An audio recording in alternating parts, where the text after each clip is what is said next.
Hi, writers. Okay, so you worked hard yesterday coming up with a plan, with an idea of what you were going to write about. So let me show you my idea from yesterday. My idea, remember, I came up with my character is going to be Monica. My setting is at a house at a fiesta, which is a party. I came up with a problem, which is that I'm worried about dancing in front of my friends. And then my solution, how I solve that problem is I decide that dancing is something I love and it doesn't matter what anyone else thinks. Okay, that was my plan. Now I'm going to use what I wrote here to write a post on KidBlog because now I'm ready for drafting. I'm ready to write out my story for the very first time. All right? That is what you're going to do today. Look and see, who did you come up with as a character? What setting did you come up with? What problem did you think of? And what solution did you come up with? Look at what you did yesterday. You wrote it down somewhere. Pull it back out. That's what writers do. They look at what they did the day before. Okay, this was my plan. Now I'm going to use it to come up with a story.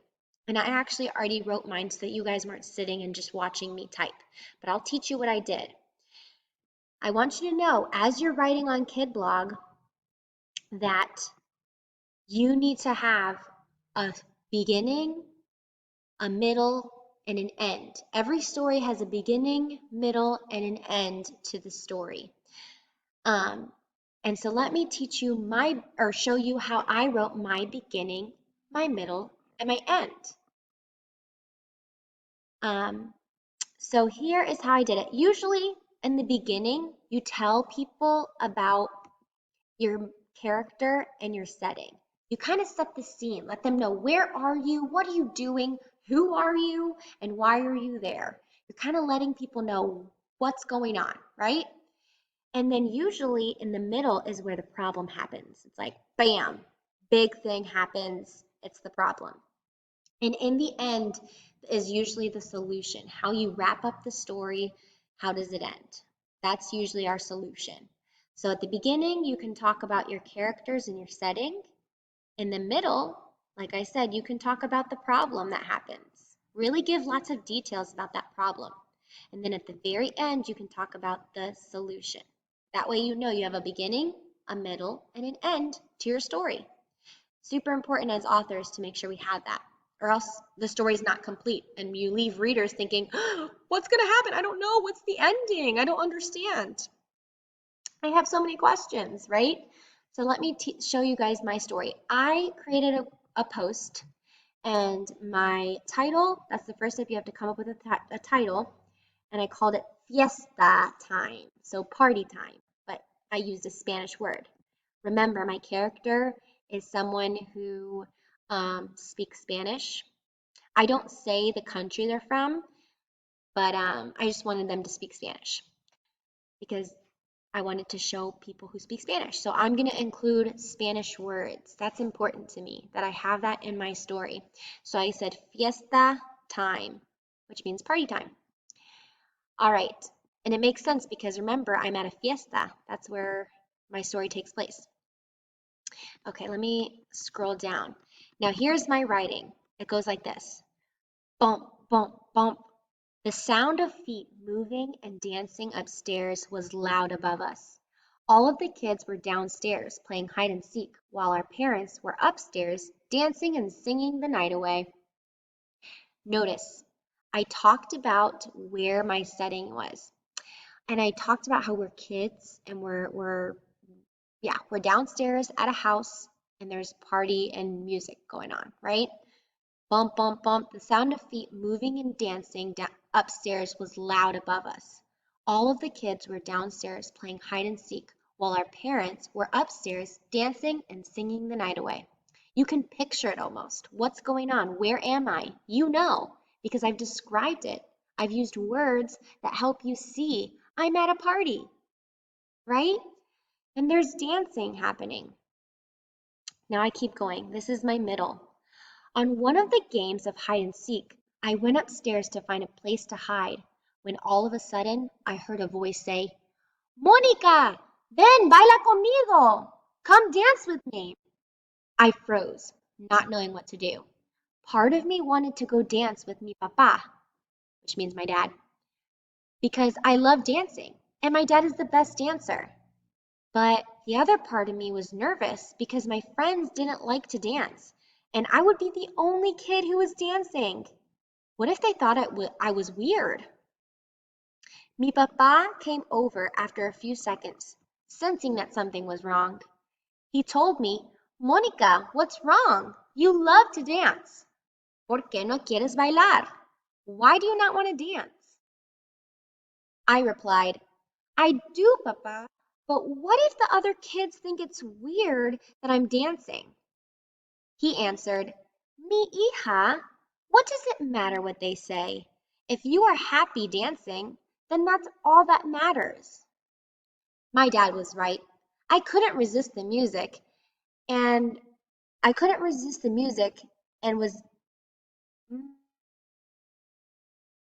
and was happy dancing, so I decided to dance with him anyways. After my dancing, After my dancing with mi papá, I gave him a big abrazo, which means hug, and ran downstairs to rejoin the game of hide and seek with a full and happy heart. Okay, guys, that's my whole story. See how it sounds like a story? It sounds like something that you would pick up in a book and read. And I did that by including all of my things that I thought of. I have my character, Monica. She's at a house at a party. She has this problem where she's worried about dancing with her friends, in front of her friends. And she decides, you know what? It doesn't even matter what anyone else thinks. But I gave you so many details to make it come alive and make it sound like a real story. And I did that by having my beginning with lots of details, my middle with lots of details, and my ending with lots of details. My beginning, I just told you guys where I was. I described this party that was happening.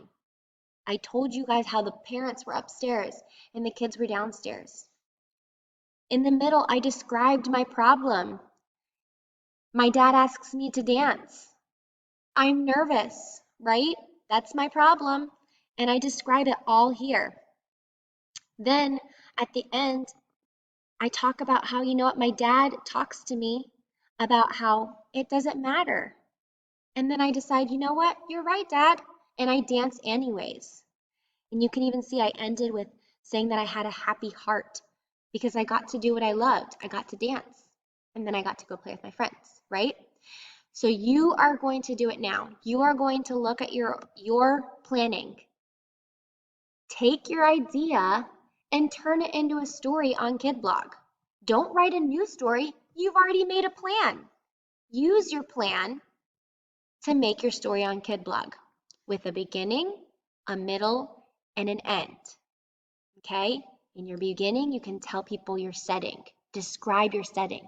In the middle, describe your problem. In the end, describe your solution. How does it end?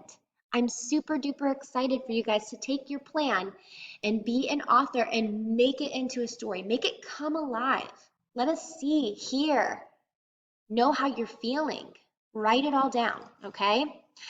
If you have any questions, feel free to reach out to your teacher. But I have a feeling we're going to have some amazing stories to read this Friday. Okay, guys? Don't forget, when you're done, you need to click the button draft. Do not click the button publish. Please, please, please.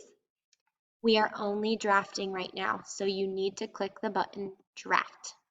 Tomorrow, we're going to come back to this story. We're not done. You don't just write it and done. Nope, we still have some things we need to do with this story, okay? Just write it out, click draft, and we'll come back to it tomorrow, all right? When you finish writing on KidBlog, you need to go back to Seesaw and make a smiley face to show your teacher, hey, I wrote something on KidBlog. Do not make a smiley face if you did not go on to Seesaw. You need to go, if you did not go on to KidBlog. You have to go to KidBlog and write your story. All right? All right, guys, happy writing.